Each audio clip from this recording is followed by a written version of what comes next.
Hi everyone, welcome to another very casual, unedited garden stroll around my garden. I'm filming this Saturday late afternoon into evening because I'm pretty sure tomorrow morning, when I would normally be filming this, it is going to be storming. It's going to be a really lousy day tomorrow.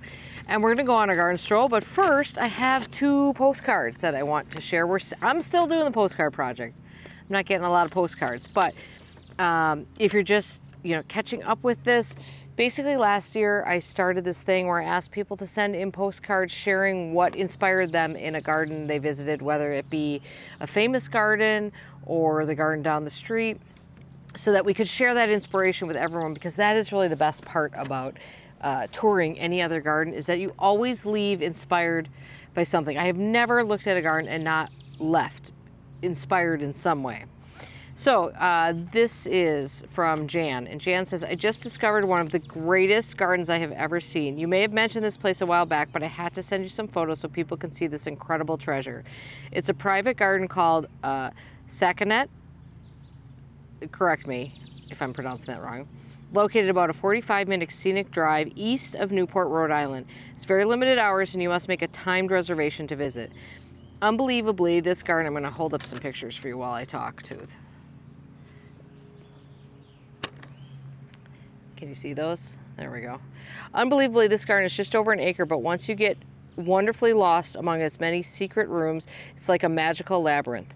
We were there midweek, and the entire 3 hours we only saw 5 people, and one of them was the head gardener. If this garden is this spectacular in spring, I can't even imagine what it looks like during the peak of summer. I would say this was even equal or better to Chanticleer.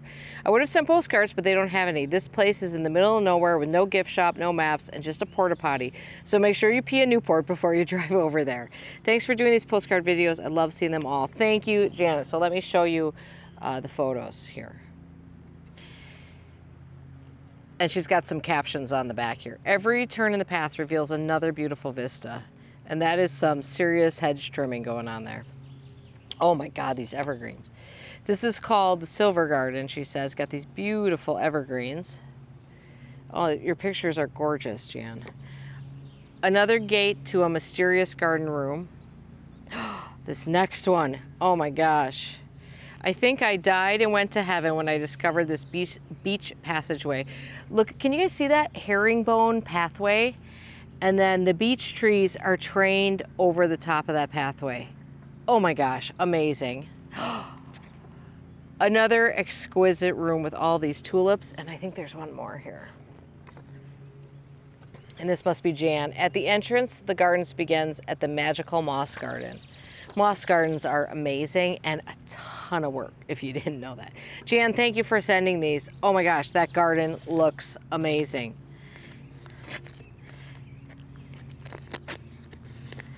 And then one more here, and then we will do a little stroll.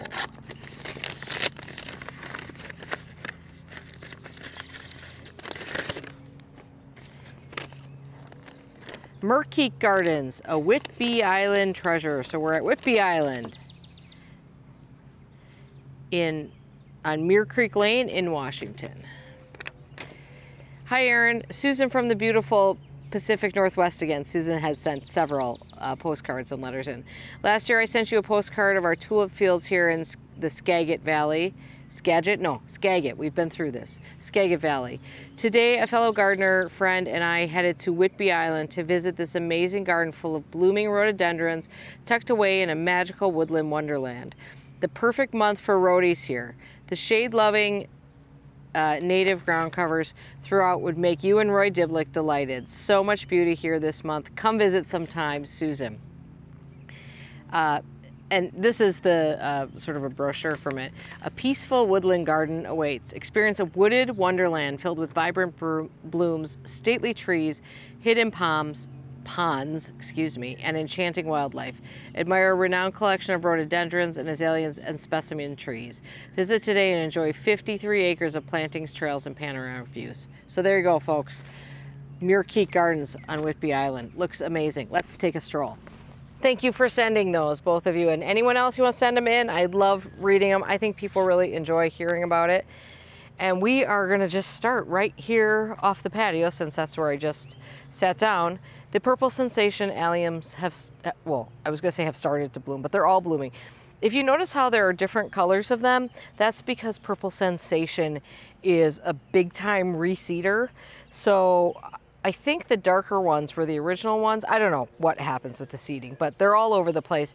I do have to thin them because they get actually too many. I also cut the leaves off the bottom of these. It doesn't bother them at all. It does not affect them at all. The foliage is really pretty ugly on Purple Sensation, maybe more so than most alliums. So like you can see kind of there's some foliage back there that I haven't gotten to. I just think it looks so much neater when you can, I mean, here's some brown tip. It's ugly. So I just cut those off. It doesn't seem to affect them in any way, shape, or form. I have not planted anything here yet. You know, the weather's nice, but we've got like this whole week, the high is 63 or something. I don't feel comfortable planting a lot of annuals outside at that temperature. I just think they're gonna sulk, but we'll see. This is Tiny Tough Stuff, which is starting to develop some blooms. I should probably go in here and prune again. I always am a little cautious on these. I don't like to over prune. I figure I can always get those, you know, these dead tips out of here. You can also just break them off with your fingers. I mean, honestly, by the time this is full, it doesn't bother me that much. We have a lot of clematis here. So all these, I think there's about 3 or 4 clematis that are sort of planted in this area that kind of go, everything rambles around here. You know, I love a rambling clematis. We've talked about this plant on many of these tours now. This is Kinsley's Ghost Honeysuckle. The amount of growth this thing puts on is always amazing. So it looks quite rambunctious right now, but I will go in there and start twining this all together because I do like it in this kind of weird contorted twined shape. I want to walk around. Oh, first of all, I've got a ton of volunteer Verbena Bampton this year. I love this annual. It's beautiful. And the nice thing about this is that it's a little bit hard to get started, but once you do get it started, it will reseed readily as long as you don't have a ton of mulch around. More of the Purple Sensation alliums. This viburnum is obviously in its full splendor. This is Shoshani, I believe. And look, I mean, it's just, this is a double file type, smaller than like Mauritii or something like that. And smaller than Summer Snowflake too, which is another one that a lot of people know, but it just is so gorgeous. Now, it is kind of encroaching on the urn a little bit, so I will prune this after it's done flowering. I've done that before. It seems happy with that treatment, seems just fine, but for the moment, we enjoy this amazing viburnum show. And not affected by viburnum leaf beetle, which is not something I cannot say for every viburnum in this yard, which is good. Those don't generally hit the plicatum tomentosa type, so safe from that. The Proven Winners variety, and I don't know what kind of viburnum that was off the top of my head, called Glitter and Glow or something. That was the pairing of them. Got demolished by viburnum leaf beetle, so I just pulled those out because I wasn't going to fight those always. We talked about these containers. They're all there. We also talked about some plant stash. That's mostly still there too. I did want to show you, oh, let's talk about the bad. So you guys know that I love, I'll get you so you can see this, we're in the shade here. You know I love my chive hedge. The one problem with a chive hedge is that you can't, it's very difficult to tell the chives from the grass. So clearly when I was weeding this spring, I missed a whole bunch of grass along this edge. And the only real way to get this taken care of is to dig up each clump of chives and hand pick out the grass. It doesn't take long. They have no problem. You can pull it out, stick them back in. They don't skip a beat, but it's, you know, one more job to do. I did plant up this section. And again, let's remember, everything kind of looks like crap when it's first planted. But I think this is going to be cool. This is, I just saw this salvia and I'm like, I got to do something with that. So this is a salvia called Skyscraper Orange. I put 5 of them in there with some lobelia, and then I put in the creeping zinnia that I grew from seed. And I'm hoping that all fills in down here. But I do think that these salvias are going to be pretty cool in here. This garden is obviously a weedy mess. I've kind of been, there's small enough sections that I just weed them right before I plant them. But look, we've got some cosmos self-seeded there from last year. There's a couple of things I want to make sure I show you. I think they're on the path. We'll have to circle around. You've been seeing this shade border, and it looks much the same. Nothing much has been done over here. This is Feather Falls Carex, which I grew last year knowing it was like semi-hardy here. It came back really quite well. And I actually got, this is blue mouse ears, and I divided a bunch of blue mouse ears last year, and I'm gonna continue this because I love this combination of blue mouse ears and the Feather Falls as a ground cover layer. I'm probably gonna pull this Lamium out, although it is pretty there. And we'll probably edit out a little bit of the sweet woodruff, which is just cranking this year. Here's another combination. I could not tell you what that hosta is, but we've got some Japanese painted ferns behind it. Very pretty. This is one of my favorite hostas back here. It's called Dark Shadows, and it's actually got some of the yellow trilliums coming up, and behind it is Aurelia Sun King. Great plant, everybody loves it. The hostas are enormous this year. It's just because we've had so much rain. In fact, we had another 1.5 inches last night. That's Jurassic hosta, and I think if I poured a bucket of water on it every day, it would be huge. I have not come through here and cut down this daffodil foliage yet, and I am very much looking forward to doing that. And I'm gonna focus, I've got some editing to do in this section of the garden. It's so weird, this is a shade garden and it's in like full cranking sun right now, but so it goes. So editing to do in here.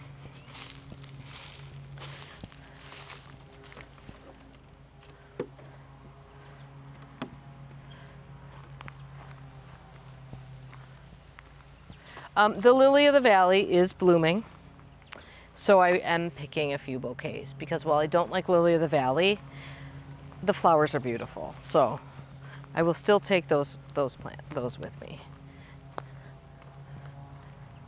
Oh, they're kind of past flowering now, but the past couple of videos I've been showing this kind of pink. This is a woodland phlox. I think this is a woodland phlox too, or a woodland something. No, woodland phlox.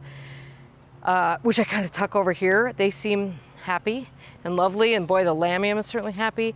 Jack in the Pulpit is popping up all over the place. That's a native here. I haven't planted any of these, but they are, you know, such cool, oopsies, you probably can't see that because of the sun. They're such cool plants. Those are all over, and of course they get these bright red seed heads. So this is Rosa glauca, growing in a lot of shade, and it's doing okay. The other one is doing better, but it's quite shade tolerant. You know, I mean, I don't know how much, it doesn't flower that much, but it looks pretty good.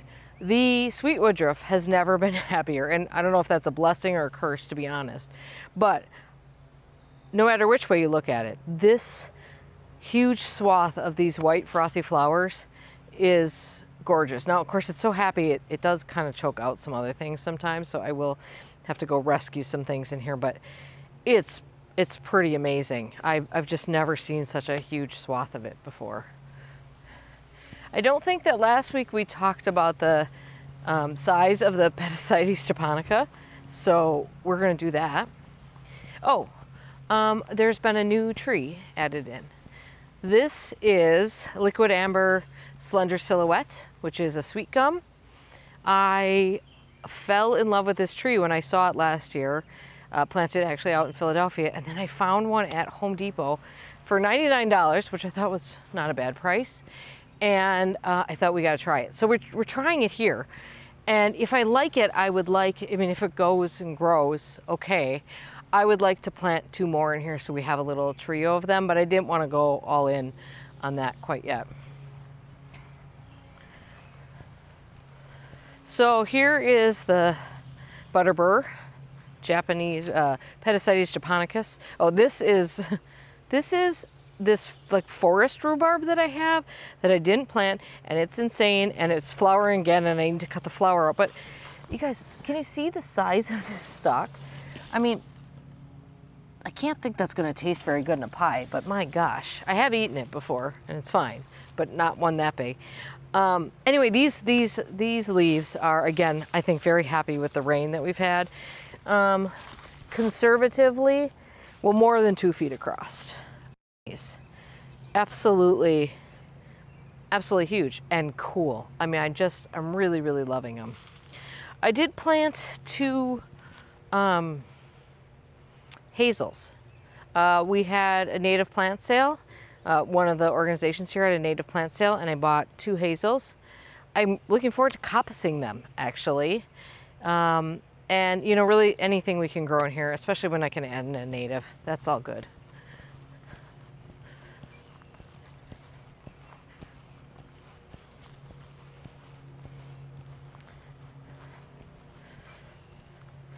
The ambassador alliums have flower buds on them.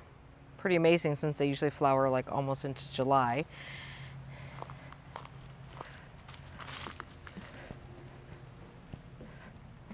Things are, oh, we still haven't dealt with this garden. I don't even want to talk about it. We'll talk about it in a video. There's a problem.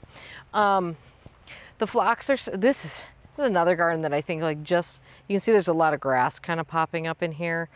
I think I cardboarded this garden to start it.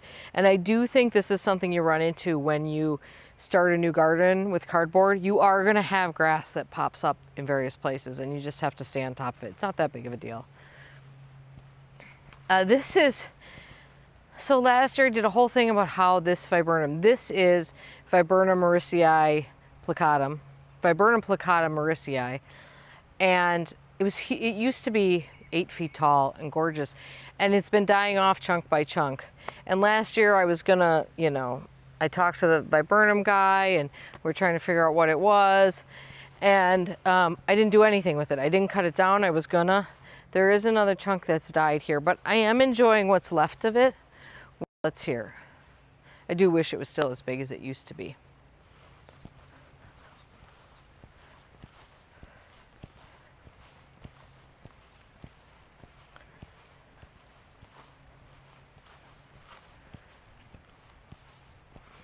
All of the Geranium macrorhizum in this area are flowering, which is so beautiful. And I mean, growing underneath a Norway spruce, you guys, it's amazing. Not many other plants would be tolerant to that. I do have a foxglove that's gonna flower over here.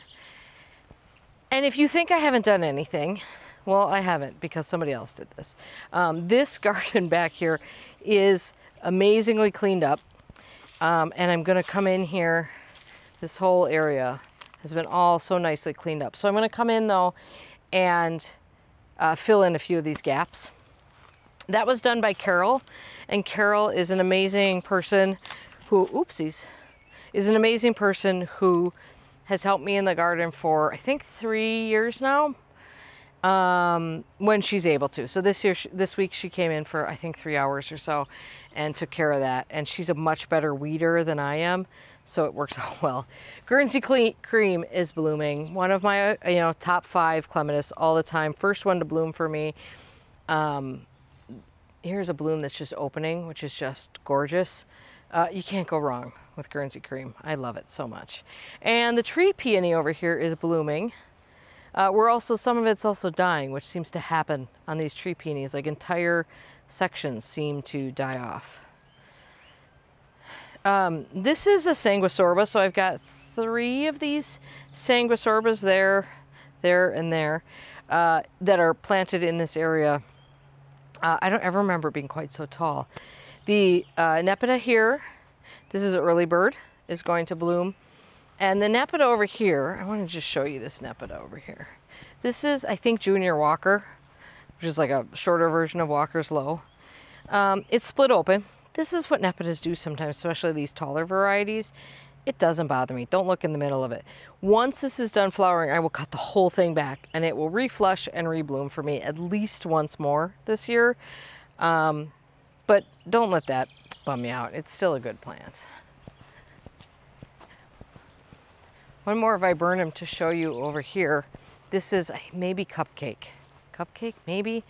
I got this at the same time I got that Shoshani. And I was going to put this one over there, and then I realized this one's bigger, so I plunked it over here. But they're all blooming. It's another, I really do like this plicatum type, obviously. Really gorgeous over here. Here is the other Rosa glauca. This has really beautiful blue foliage happening on it. It's really lovely. Obviously, this one sees more sun than the other one does, although it's still a far cry from sun, for sure. This little garden over here right now is looking, oh, it's just like chef's kiss with the texture, particularly this little front bit. So, unknown hosta there. Blue mouse ears. This is one of the mouse ears varieties.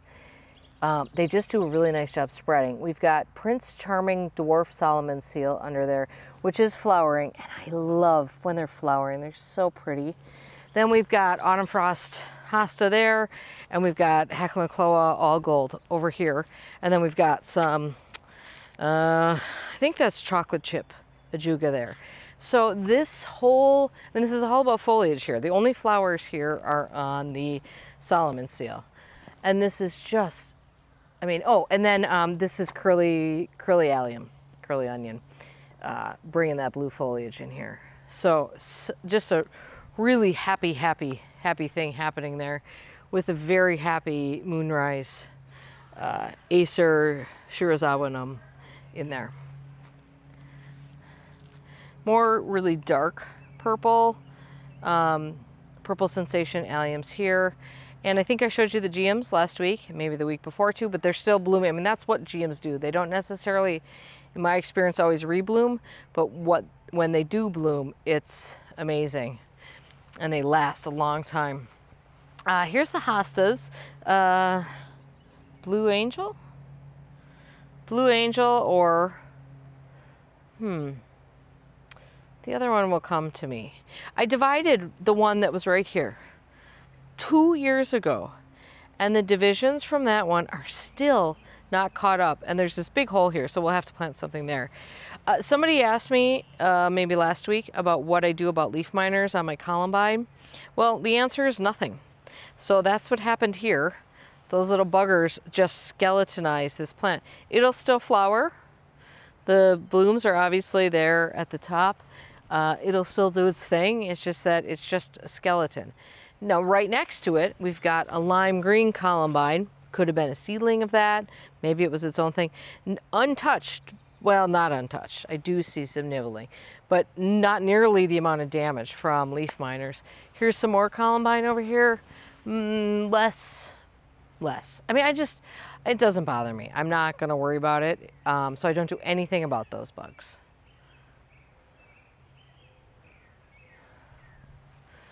So this is how big these hostas should be around that other side of the corner. Probably what I should do is come in and just really give those guys like a ton. I mean, finish your sentence before you move on to another one, Erin. I should just give those a ton of water, because if what is happening with the hostas this year has been any indication, you can make hostas grow about as big as you want within their size range for their variety by watering them. And it's just because we've had so much rain.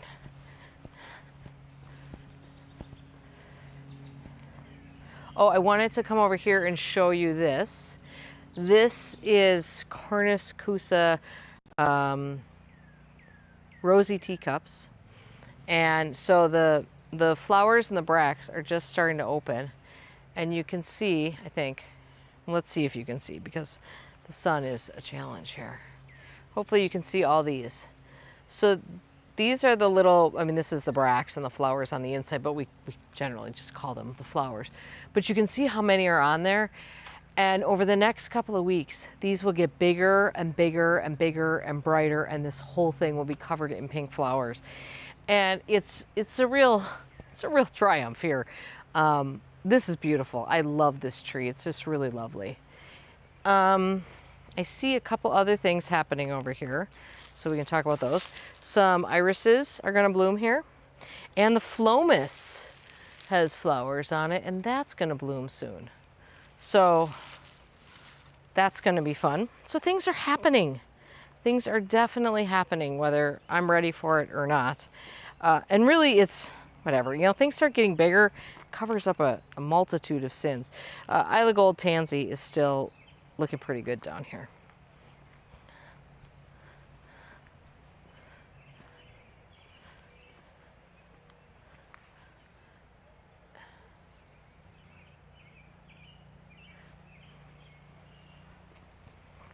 Oh, and Penstemon, where are you? This is Midnight Masquerade Penstemon over here. Such beautiful foliage. It's actually going to flower fairly soon, but we've got some, this is one of Brent Horvath's chives here. That's something else, a different onion, chive, whatever, over there. But this just looks so pretty over here. Very, very nice. Okay, there's your garden stroll for this week. Sorry about the sun. It would not have been the problem if I had done this tour tomorrow. The umbrella getting in the way would have been the problem. So as always, thank you for watching these unedited garden strolls. I'd love to hear your comments. I hope great things are happening in your garden, and we will touch base soon. I hope great things are happening in your garden this week. Stay tuned. I'm reshooting a garden tour, not of my garden, that I did because I lost the footage. So that is happening this week. A couple of interesting new plants. I don't know, we'll see what else is on some more containers, of course. What else is on the agenda for videos this week. But thank you for watching all of them. Thank you for being such lovely people. Thank you for sending postcards. Have a great day in your garden. We'll see you soon. Bye, everybody.